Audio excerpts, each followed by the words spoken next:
And start talking about they consisted largely of Charleville pattern muskets, which are French, and British Brown Bess pattern muskets, which are British.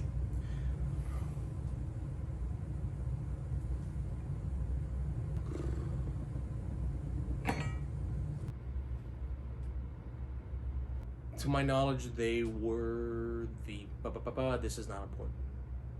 Bum bum bum bum bum.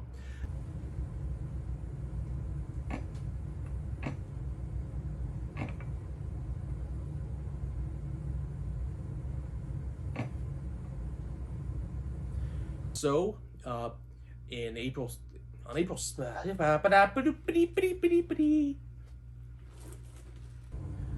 and I think that's a good place to stop for now.